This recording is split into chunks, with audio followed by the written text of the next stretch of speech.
আসসালামু আলাইকুম। আজ আমি আপনাদের জন্য সুন্দর একটি উপন্যাস নিয়ে এসেছি। উপন্যাসটি শেষ পর্যন্ত শুনবেন, আশা করি সবার ভালো লাগবে।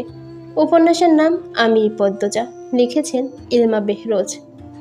ফাহিমা ক্লান্ত হয়ে ধপ করে ফ্লোরে বসে পড়ল। হাত থেকে লাঠি পড়ে গিয়ে মৃদু আওয়াজ তুলে।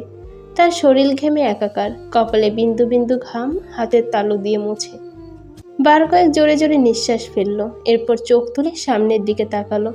রিমান্ডে কোনো পুরুষই টিকতে পারে না, সেখানে একটি মেয়ে আজ 4 দিন ধরে রিমান্ডে তার সামনে চেয়ারে বাঁধা অবস্থায় ঝিমোচ্ছে।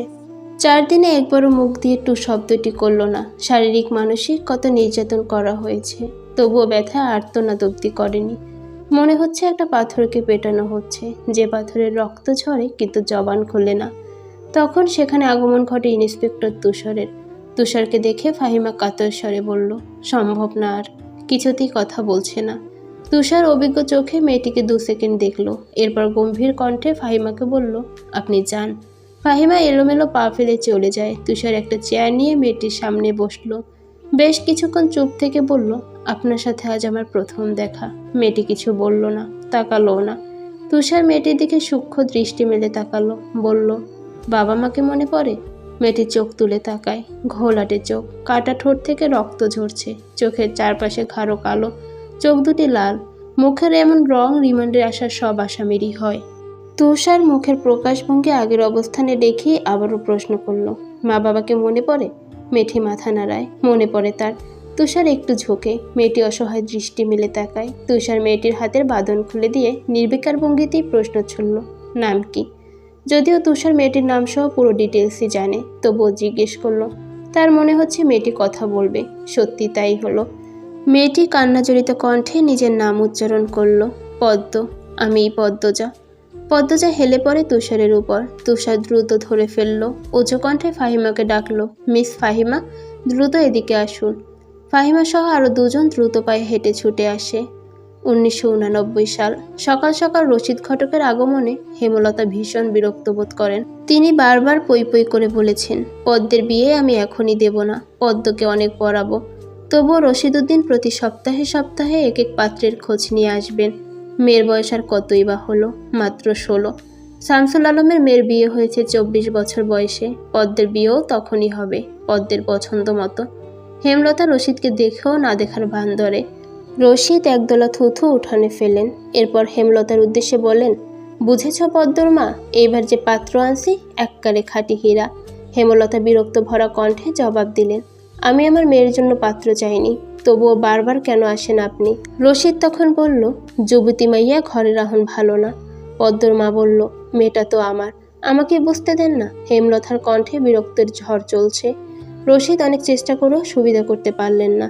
ব্যর্থ থমথমে মুখ নিয়ে সড়কে পা রাখলেন। প্রতিদিনই কোনো না কোনো পাত্রপক্ষ এসে হাতে টাকা দিয়ে বলবে, মোর্শেদের বড় সেরিডারই আমার চাই। রশিদ নিজে নিজে বিড়বিড় করে আওড়ায়, গ্রামে কি আর কোনো সেরি নাই? এই সেরিরই কেন লাগবে সবার চোখে? চাইলে কি সব পাওন যায়? পূর্ণ স্কুলে জামা পরে পদ্মজাকে ডাকলো, আপা, এই আপা, স্কুলে যাবি না? আপারে। পদ্মজা পিটপিট করে চোখ খুলল কোনো মতে, কিন্তু কথা বলল না। পরপরই চোখ বুজে বুজে ঘুমে তলিয়ে গেল। পূর্ণ নিরাশ হয়ে মায়ের রুমে গেল। আম্মা, আপাকে স্কুলে যাইব না? হেমলতা বিছানা ঝাড়া রেখে পূর্ণার দিকে আর চোখে তাকান। রাগে স্বরে বললেন, যাইব কি? যাবে বলবি। পূর্ণ মাথা নত করে ফেলল। হেমলতার কড়া আদেশ, মেয়েদের পড়াশোনা করাচ্ছি অশুদ্ধ ভাষায় কথা বলার জন্য নয়, শুদ্ধ ভাষায় কথা বলতে হবে। পূর্ণাকে মাথা নত করতে দেখে হেমলতা তৃপ্তি পান। তার মেয়েগুলো মান্যতা চিনে খুবই অনুগত। তিনি বিছানা ঝাড়তে ঝাড়তে বললেন, পদ্মর শরীর ভালো না, সারা রাত পেটে ব্যথায় কাঁদছে, থাকুক, ঘুমাক। পূর্ণার কিশোরী মন বুঝে যায় পদ্মজা কিসের ব্যথায় কেঁদেছিল। সে রাতে নানা বাড়ি ছিল বলে জানত না, ভোরেই চলে এসেছে। নানা বাড়ি হেঁটে যেতে 5 মিনিট লাগে। পূর্ণাকে চুপচাপ দাঁড়িয়ে থাকতে দেখে হেমলতা বললেন, তুই যা, মাথা নিচু করে যাবি, মাথা নিচু করিয়ে আসবি। আচ্ছা আম্মা। পূর্ণা রুমে এসে আয়নার সামনে দাঁড়ালো, নিজেকে খুঁটিয়ে খুঁটিয়ে দেখলো। এরপর গত মাসে মেলা থেকে আনা লাল লিপস্টিক গাঢ় করে ঠোঁটে মাখে। 14 বছরে পূর্ণার ইদানিং খুব শাস্তি ইচ্ছে করে। হেমলতা সেজেগুজি স্কুলে যাওয়া পছন্দ করেন না বলে পূর্ণা আগে লিপস্টিক মাখেনি। 3 দেয়ালে কাঠের ঘড়ির কাঁটায় সকাল 10টা বাজলো মাত্র। এখনো পদ্মজা উঠল না। হেমলতা মেয়েদের রুমে ঢোকেন। পদ্মজা দুহাত ভাঁজ করে ঘুমোচ্ছে। জানালার পর্দা ভেদ করে আসা আলো পদ্মজার পাতলা ঠোঁট, ফর্সা ত্বকে চিকচিক করছে। পদ্মজাকে দেখতে খুব সুন্দর লাগছিল। নজর কাটাতে হয় বলে তিনি বিসমিল্লা বলে ফু দিলেন। হেমলতার মায়া লাগছে পদ্মজার ঘুম ভাঙাতে, তবু আদুরে গলায় ডাকলেন, পদ্ম, এই পদ্ম। পদ্মজা চোখ খুলে মাকে দেখে দ্রুত উঠে বসে। যেদিন ঘুম থেকে উঠতে দেরি হয় সেদিনই হেমলতা ডেকে তুলেন। পদ্মজা অপরাধী কণ্ঠে প্রশ্ন করল, বেশি দেরি হয়ে গেছে আম্মা? হেমলতা বললেন, সমস্যা নেই, মুখ ধুয়ে খেতে আয়। পদ্মজা দ্রুত কলপারে গিয়ে ব্রাশ করে মুখ ধৌত করে। হেমলতা শিক্ষকের মেয়ে, তাই তার মধ্যে নিয়ম নীতির প্রভাব বেশি। মেয়েদের শক্তপোক্ত নিয়মে রেখে বড় করেছেন। পদ্মজা রান্নাঘরে ঢুকে দেখল প্লেটে খাবার সাজানো। সে মৃদু হেসে প্লেট নিয়ে টেবিলে গিয়ে বসল। তখন হেমলতা আসেন। পদ্ম দ্রুত ওড়না দিয়ে মাথা ঢাকে। হেমলতার দেওয়া আরেকটা নিয়ম, খাওয়ার সময় মাথা ঢেকে খেতে হবে। পদ্মজা নিশ্চুপ থেকে শান্ত ভঙ্গিতে খেতে থাকলো। হেমলতা মেয়েকে সহজ কণ্ঠে বললেন, তাড়াহুড়ো করছিস কেন? মুখ ধুতে গিয়ে চুল ভিজিয়ে এসেছিস, খেয়ে রোদে বসে চুলটা শুকিয়ে নিবি। আচ্ছা আম্মা। আচ্ছা পূর্ণা, প্রেমা আসেনি? পূর্ণা আসছে, স্কুলে গেছে। প্রেমা দুপুরে আসবো। আব্বা আম্মা কবে আসবেন? পদ্মজার প্রশ্নে হেমলতা দাঁড়িয়ে পড়লেন। শুকনো গলায় জবাব দেন, জানি না, খাওয়ার সময় কথা বলতে নেই।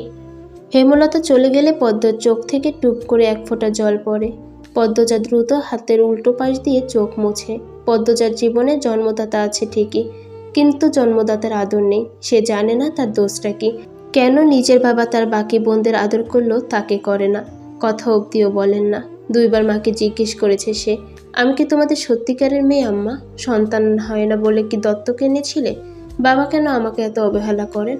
আম্মা বলো না। হেমলতা তখন নিশ্চুপ থাকেন।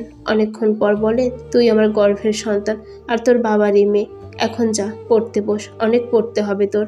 ব্যাস এটুকুই, এর বেশি কিছুই বলেন না হেমলতা। পদ্মজার কেন জানি মনে হয় একদিন হেমলতা নিজ থেকে খুব গোপনে কোনো কথা বলবেন, তবে সেটা যেন সহ্য করার মতো হয়। এই দোয়াই সারাক্ষণ করে সে। এত কি ভাবছিস? তাড়াতাড়ি খেয়ে ওঠ। হেমলতার কথায় পদ্মজার ভাবনার সুতা ছিল। দ্রুত খেয়ে ওঠে। আজ আমের আচার বানানোর কথা ছিল। সন্ধ্যা কাটতেই বিদ্যুৎ চলে গেল। কয়েক মাস হলো গ্রামে বিদ্যুৎ এসেছে। ৮ গ্রাম মিলিয়ে আনন্দপুর।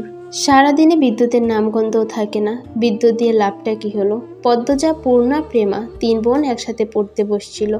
বাড়ির অন্ধকার হতেই ৯ বছরের প্রেমা খামচে ধরে পদ্মজার ওড়না। পদ্মজা মৃদু স্বরে ডাকল, আম্মা, আম্মা। হেমলতা বললেন, আয়, টর্চ নিয়ে যা। হেমলতার আহ্বানে পদ্মজা উঠে দাঁড়ালো। প্রেমা অন্ধকার খুব ভয় পায়। পদ্মজার ওড়না ছেঁড়া পূর্ণার হাত চেপে ধরে।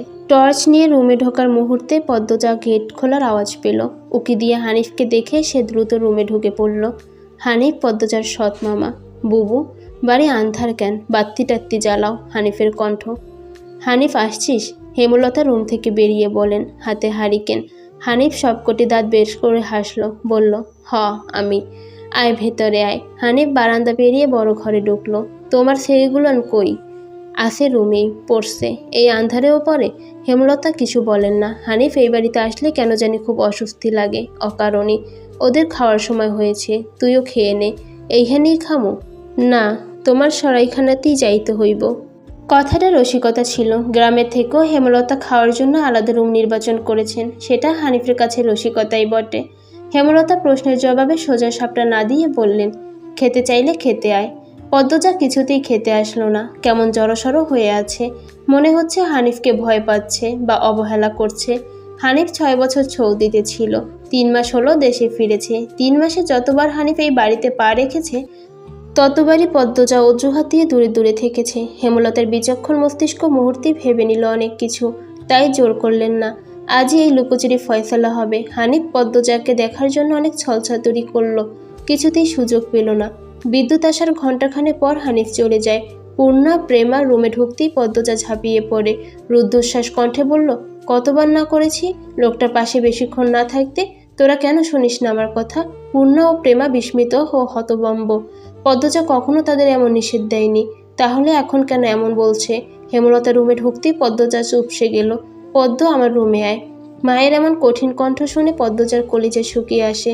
হেমলতা নিজের ঘরে চলে যান।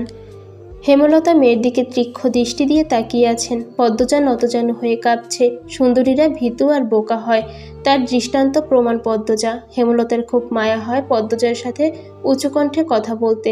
পদ্মজা রূপসী বলেই হয়তো গোপনে আবেগ লুকিয়ে রাখতে তিনি বজ্রকণ্ঠে প্রশ্ন করলেন, কি লুকোচ্ছিস? হানিফের সামনে কেন যেতে চাস না? সে কি করেছে? পদ্মজা ফোপাতে থাকে। হেমলতা সেকেন্ড কয়েক সময় নিয়ে নিজেকে সামলান, কণ্ঠ নরম করে বললেন, হানিফ ধরিবাজ লোক, সৎ ভাই বলে বলছি না। আমি জানি তার ব্যাপারে যে কোনো কথা আমার বিশ্বাস হবে। তুই বল, কি লুকোচ্ছিস? মায়ের আদুরে কণ্ঠে পদ্মজা আচমকা বাঁধ ভাঙা নদীর মতো হু হু করে কেঁদে উঠল।